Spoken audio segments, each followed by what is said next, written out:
Vai e não peques mais. Isso é possível? Deixar de pecar? Por que Jesus fez esse aparente pedido absurdo?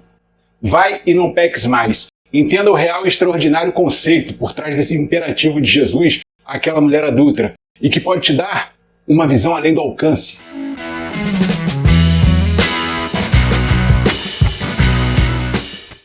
Salve pessoas, Sandro aqui! É muito bom ter a sua companhia aqui em mais esse vídeo do canal. E de cara eu já te pergunto, você tem conseguido ir e não pecar mais? Vai e não peques mais são as últimas palavras do verso 11 de João 8, que vem a ser o desfecho da passagem da mulher adúltera, iniciada no verso 1. Mas antes de eu começar a te entregar toda a riqueza que há nesse texto, vamos combinar o seguinte: se inscreve agora no canal, dá o seu like e ao final do vídeo, se você achar que ele não foi relevante para você, é só você desmarcar a sua inscrição e o seu like, ok? A narrativa da mulher adúltera está inserida entre dois colchetes em boa parte das versões bíblicas. Eles estão situados no último verso do capítulo 57, o verso 53, e efetivamente no verso 11 do capítulo 8. E olha que legal a forma com que você acompanhará essa passagem. E cada um foi para a sua casa. Jesus, entretanto, foi para o Monte das Oliveiras. De madrugada, voltou novamente para o templo e todo o povo ia ter com ele. E assentado, os ensinava. Os escribas e fariseus trouxeram à sua presença uma mulher surpreendida em adultério. E, fazendo-a ficar de pé no meio de todos, disseram a Jesus: Mestre, esta mulher foi apanhada em flagrante adultério. E na lei nos mandou Moisés que tais mulheres sejam apedrejadas. Tu, pois, que dizes? Isto, diziam eles, tentando, para terem de que o acusar. Mas Jesus, inclinando-se, escrevia na terra com o dedo. Como insistissem na pergunta, Jesus se levantou e lhes disse: Aquele que dentre vós estiver sem pecado, seja o primeiro que lhe atire a pedra. E tornando a inclinar-se, continuou a escrever no chão. Mas ouvindo eles estas respostas e acusados pela própria consciência, foram se retirando um por um, a começar pelos mais velhos até aos últimos, ficando só Jesus e a mulher no meio onde estava. Erguendo-se Jesus e não vendo a ninguém mais, além da mulher, perguntou-lhe: Mulher, onde estão aqueles teus acusadores? Ninguém te condenou?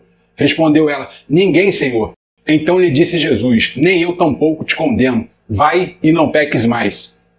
O uso do colchete no Novo Testamento indica que em alguns manuscritos aquela porção não existe, mas em outros manuscritos sim. E a inserção desses 12 versos a respeito da mulher adúltera no cânon vai fazer toda a diferença, tanto para contextualizar o bloco maior, que fala da incredulidade dos irmãos de Jesus, de um dos maravilhosos discursos de Cristo e da tentativa de sua prisão a mando dos principais sacerdotes e fariseus.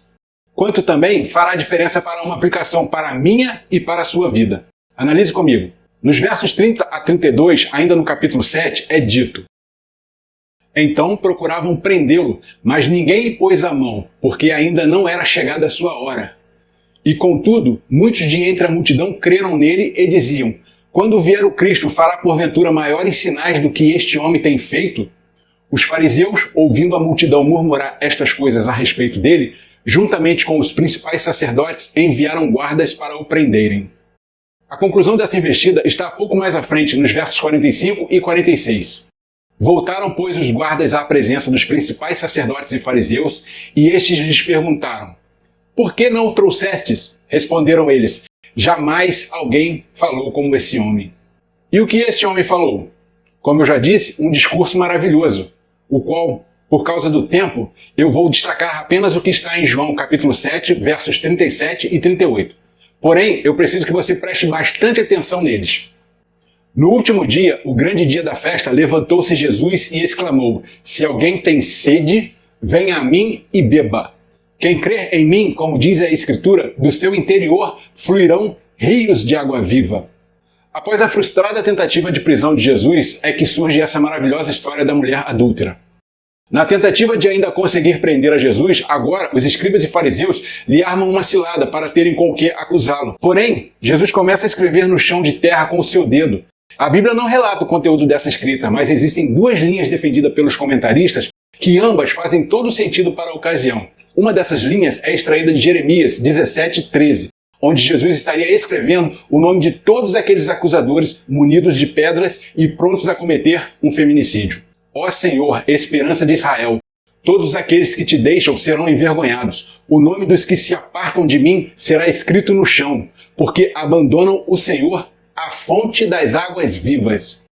a fonte das águas vivas. O interessante é que nos dois últimos versos que acabamos de ver, Jesus exclama: quem tem sede, venha a mim e beba. E conclui: do seu interior fluirão rios de água viva.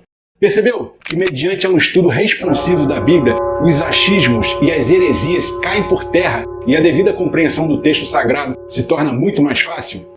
Já a outra linha, e essa eu gosto mais, diz que Jesus passou a escrever na areia o nome dos pecados que todos aqueles acusadores praticavam, como se o mestre estivesse refrescando a memória dos mesmos. Por isso ele teria dito: aquele que estiver sem pecado, que seja o primeiro a atirar-lhe a pedra. E o texto ainda diz: mas ouvindo eles a resposta e acusados por sua própria consciência, foram se retirando um por um. A essa altura você já deve ter percebido que a sua inscrição e o seu like já valeram a pena. Então, só mais uma coisa, que é de suma importância para o canal se manter vivo. Não esqueça de compartilhar esse vídeo com seus amigos e irmãos. E desde já, muito obrigado. Após eles darem no pé, Jesus pergunta à mulher: onde estão os seus acusadores? Ninguém te condenou? Então ela responde: ninguém, Senhor.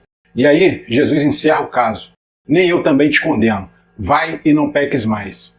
Jesus não disse para aquela mulher que era possível viver o resto de sua vida sem pecar. Ou também não estava lhe assegurando que ela nunca mais pecaria. Até porque a Bíblia não se contradiz, e em 1 João, capítulo 1, verso 8, lemos: se dissermos que não temos pecado nenhum, a nós mesmos nos enganamos, e a verdade não está em nós. A chave para entendermos o vai e não peques mais está em Romanos capítulo 6, versos 1 e 2. Que diremos, pois? Permaneceremos no pecado para que seja a graça mais abundante? De modo nenhum. Como viveremos ainda no pecado, nós, os que para ele morremos? E o verso 10. Pois quanto a ter morrido, de uma vez para sempre morreu para o pecado, mas quanto a viver, vive para Deus. Ou seja, ir e não pecar mais só é possível para aqueles que já tiveram uma experiência com Cristo, conforme João capítulo 3, verso 9. Todo aquele que é nascido de Deus não vive na prática do pecado, pois o que permanece nele é a divina semente. Ora, esse não pode viver pecando, porque é nascido de Deus. E eu concluo voltando a Romanos 6, agora o verso 14. Porque o pecado não terá domínio sobre vós, pois não estáis debaixo da lei, e sim da graça. Lei e graça. Quantas confusões fazem por aí com esses dois termos? Amigo, amiga, a evidência de que estamos debaixo da graça é que nós obedecemos a lei, e toda ela, única e exclusivamente, pelos méritos de Cristo. Isso é graça, um favor imerecido de Deus para com os homens. Estar debaixo da lei é ter a condenação consumada, pois é impossível ao ser humano cumprir todos os mandamentos de Deus, que a propósito são tão eternos quanto o próprio Deus. E assim como aquela mulher adúltera, hoje existem pessoas que por algum flagrante circunstancial em sua vida são acusadas e condenadas por esse farisaísmo moderno, levemente pincelado na canção Evangelho de Fariseus, da minha irmã Aimee Rocha. Aliás, você gostaria que eu fizesse um vídeo com essa pegada? O Evangelho dos Fariseus. Então comenta aqui embaixo. Se os pedidos forem chegando, eu farei o vídeo com todo o zelo, respeito e empenho que você merece. Fechou? Hoje, além de uma gigantesca liderança hipócrita, muito preocupada com seus status sociais e suas contas bancárias, existem os liderados por esses lobos, que a todo instante estão prontos a apedrejarem e apedrejam a todos aqueles que, medidos por suas réguas que auto se medem, acusam e condenam pessoas que aos olhos de Jesus são tão valiosas quanto elas mesmas. Ei, é verdade que a vida de um filho de Deus está atrelada ao arrependimento, que proporciona uma mudança de hábitos ruins de forma progressiva para hábitos bons. Isso chama-se santificação. Entretanto, só existe uma pessoa que pode te impedir de começar a viver uma vida de paz aqui nessa terra, se preparando para uma vida eterna ao lado de Cristo. Você mesmo. Talvez eu seja mais pecador que você, mas isso não interessa. O importante é que na escada da santificação da minha vida, eu preciso sempre estar me esforçando para subir mais um degrau. Porque quando Jesus voltar, ele não levará em conta qual altura eu estarei, mas sim se eu persistir em subir. E eu termino com essa frase: eu já posso ouvir os passos de um Deus que se aproxima. E aí, bora tomar essa cruz?